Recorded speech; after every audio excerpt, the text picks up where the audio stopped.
Besides rule-based personalization, personalized experiences can also be created using machine learning.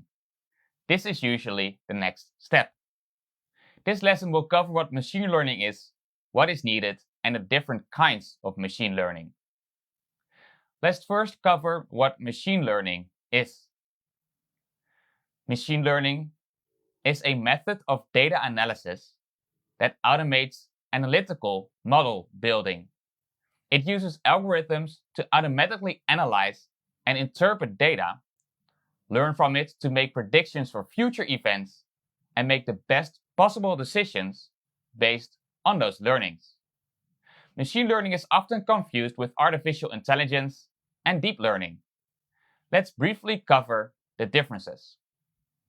Artificial intelligence, in short AI, is a technology that enables a machine to simulate human behavior.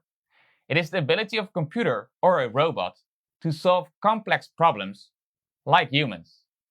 Machine learning is a subset of AI.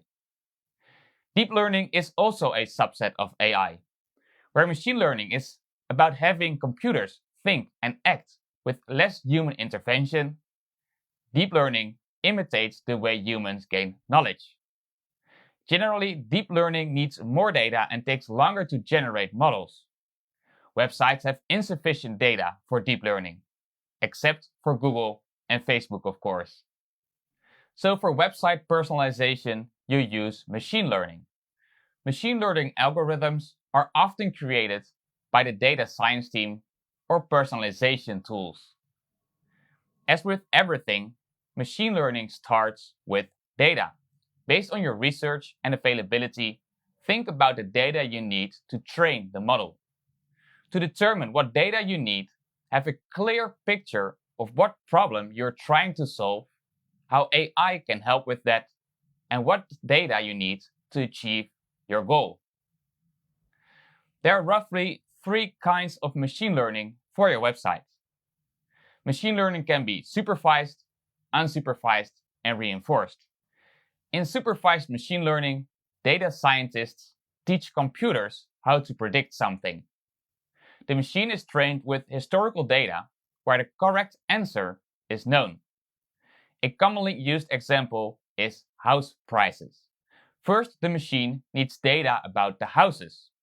For example, the size, number of rooms, location, and garden size.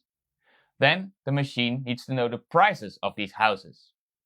By using the data from thousands of houses, we can train the model to predict the price of new houses that come to the market.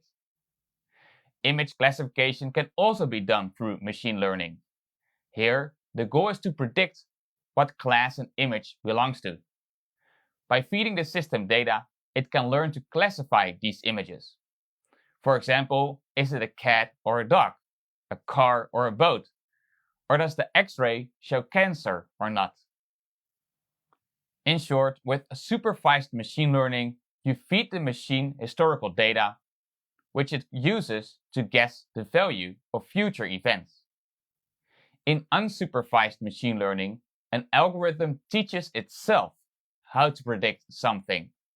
The algorithm is not provided with any pre-assigned labels or scores for training the data.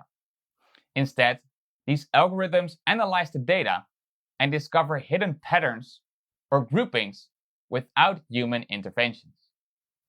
A well-known example is customer segmentation or understanding customer groups. Without human intervention, the algorithm starts looking for segments in the data. With reinforcement machine learning, you train the algorithm to achieve some eventual goal.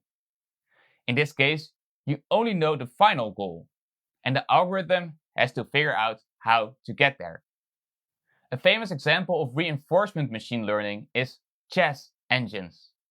For chess algorithms, the computer knows the game's outcome, which is checkmate, and has to backtrack all moves and learn the best possible solutions for every situation.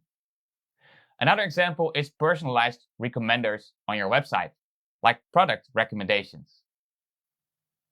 Now that we know the differences between rule-based personalization, supervised machine learning, unsupervised machine learning, and reinforcement machine learning, the following lesson will cover some more helpful examples.